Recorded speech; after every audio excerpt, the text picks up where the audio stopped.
Good evening, everyone. Isaac here, and you're watching The Orthodox Lunatic.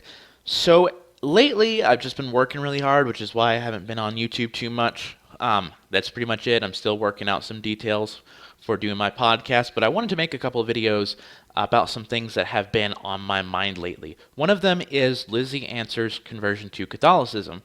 Several people lately have approached me regarding her conversion to Catholicism and what my thoughts on her doing that versus converting to Orthodoxy. Lizzie is actually a friend of mine, and we did a video together a while back talking about the transgender issue and its association with Christianity, Orthodoxy, and Christianity in general as a broader spectrum, and some other LGBT issues associated with that. And it went very well, and I liked it. I liked the way that it turned out. We pre-planned the video and talked about different issues associated with LGBTism in the Christian religion, and I liked it. We spent a while talking before we made the video to just kind of get to know each other a little bit better and figure out all the stuff that we wanted to put in the video. It took some time and took some effort, not only to plan the video out, but then to actually record the different sections and plug them in together. It took some time, but it was worth it. It was a really good video, and I liked it.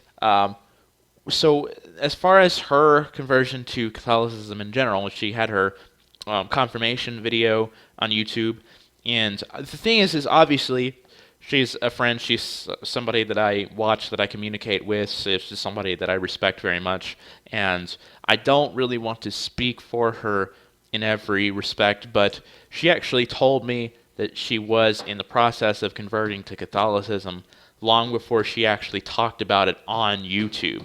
She told me one-to-one during one of our conversations that that's what she was doing, and it had more to do with the papacy, the idea of Peter, the successors of Peter being the head of the church, more than it did with anything else. So that's really all there is to it regarding her conversion to Catholicism. And people have wondered, oh yeah, aren't you sad that she converted to Catholicism rather than converting to something else? I'm like, not really, because I think that people should have the right to practice religion as they wish. That's one of the tenets that the U.S., which is, I'm an American citizen, I've been in the U.S. all of my life, and freedom of religion is one of the tenets that our country was founded upon. So I think that people should be able to practice really whatever religion they want, as long as the tenets of those religions don't involve infringing on other people's rights or their property in any way. So the whole, my whole opinion also, because people have associated, LizziesAnswer's conversion to Catholicism, people want to know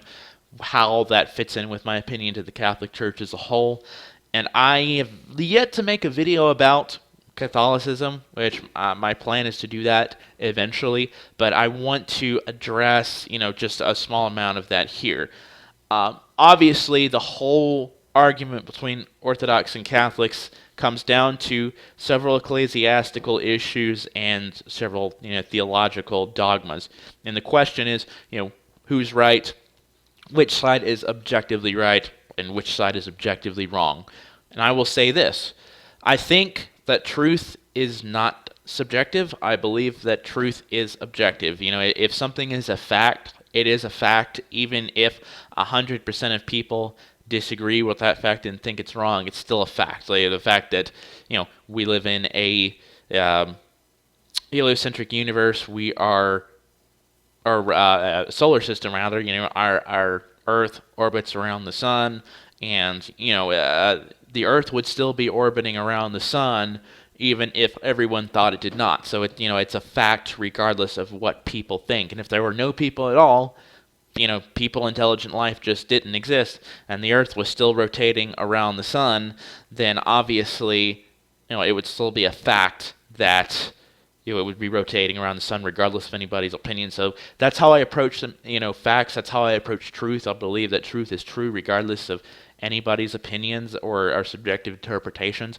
However, I will say that how you arrive at the truth, how you figure out what's true from what is not true, is very difficult and arduous process, especially depending on what the issue is, because, there's a million different views on religion, and theism and such out there. There's a million different views on politics and such, and you have so many different viewpoints and perspectives. You have thousands of people saying that certain things are true and certain things are not true. So I think at the end of the day, I think there is objective truth, that there is reality, and facts do not differentiate between people who recognize them and people who don't. Facts just are facts. Truth just is truth, regardless of how we perceive what may be the truth.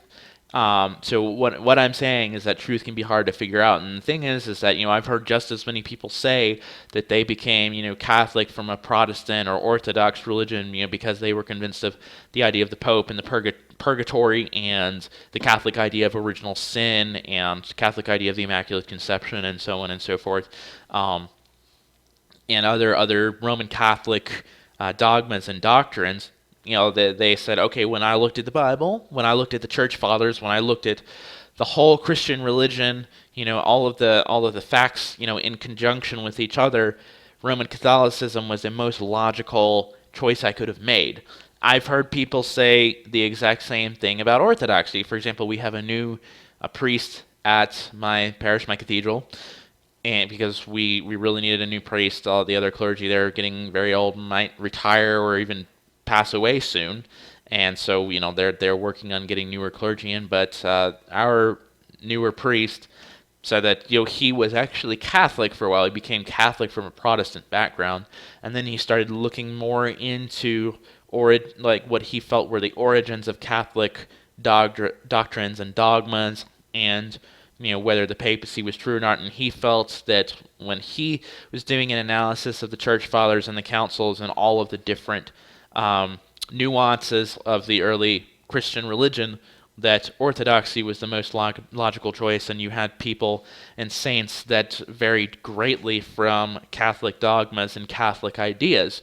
So it really can go both ways. I think, like I said, I don't think truth is a subjective thing, but I think that in our subjective minds, you can almost justify any viewpoint or any opinion in a way that it will make sense to someone out there.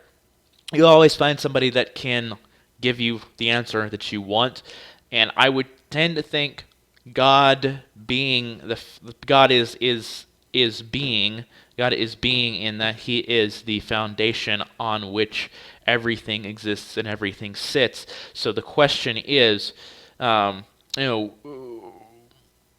is God a logical being? Because if God created mankind, if God created logic and reason, essentially, but I don't see God as being an illogical being. And we also know from the Bible, the whole history of the Christian religion, that God is a merciful, benevolent, loving being. And we see that through the whole idea of Christ coming to earth to redeem mankind, and then establishing the church through which we work on our spiritual selves and God's. The church is a hospital, so we're being healed there and being turned really more into what God wants us to be. My question is God a merciful and logical being? Can God show mercy to and save someone regardless of the mistakes that they make? If someone makes a mistake in choosing a wrong religion, that has falsehoods, if that person is honestly seeking God, and that person is trying to find the truth, and not through any bias of their own, not through any type of resentment or anything like that if they are honestly, genuinely seeking the truth, and they arrive at a different conclusion than someone else who is honestly seeking the truth as well, I think that God is able to be merciful to those who make mistakes. I think that, let's assume the Orthodox Church is the Church of Christ. It's the church that Christ himself and the apostles actually founded, and has existed from the time of Christ to this day. If we are the only true church, as the church teaches we are, I think that God is still capable. God is God. He's capable of showing mercy to those outside of the church. Inversely, if the Catholic Church is the right church and all of us Orthodox are wrong about the whole thing, is God still able to recognize, these human beings in their flaws, in their problems, chose a wrong religion or chose a wrong church, he can still save them. He's still capable of recognizing that even though they were genuinely seeking the truth, that they were genuinely good people, I think that he can still show mercy on them and make up for the mistakes that they made in beliefs or dogmas and such. I'm not a proponent of the idea that there is no salvation outside of the church. I recently spoke with Father John Whiteford, and something that he brought to my attention was that I believe it was Saint Herman of Alaska or one of the other early North American saints that brought Orthodoxy to America. One of them, they were up in Alaska, obviously, and that one of them was talking to some type of shaman or faith healer on one of the villages, and he perceived that that shaman or whoever it was had actually, one of the beings that he was in contact with, that he was communicating with and working with, was actually the Archangel Michael, even though he didn't, have any conception of the Christian religion.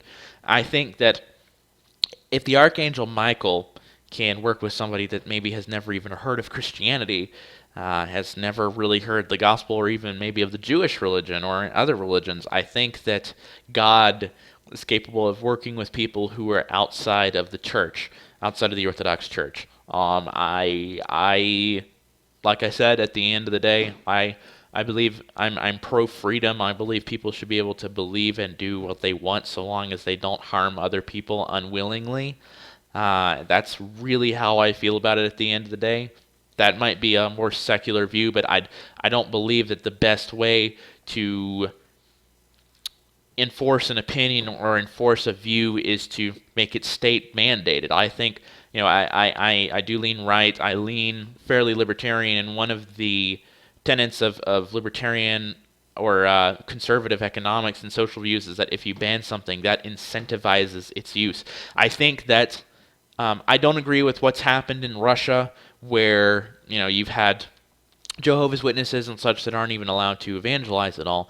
And I don't agree with that at all. I think that I believe in the free market of ideas. I believe people should be able to openly discuss and disagree on different ideas and different opinions. I think that that's the best way to defend orthodoxy. I don't think that the Jehovah's Witnesses should be banned from being able to have discussions with Orthodox people. I think that in order to show that orthodoxy really is the truth, I think it should be open to public scrutiny. I think everything should be questioned. I think everything should be open to criticism, and people should be allowed to talk about these things and change their minds and really say whatever they want to, so long as they aren't threatening somebody else. That's how I feel.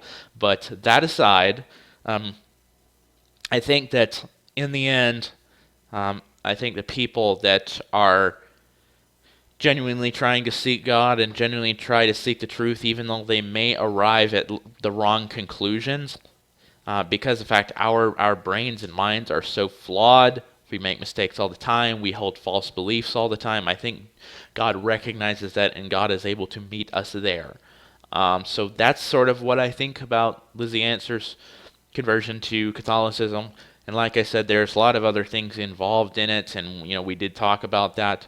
And she says lots of things on her own channel, but I don't want to speak for somebody else. I would rather let that individual speak for themselves. But that's what I think, and that's about the extent of what I think. So I do plan at some point making an actual video, regarding Catholicism as a whole. It might be a while, but these things take time. I hope everyone has a good evening.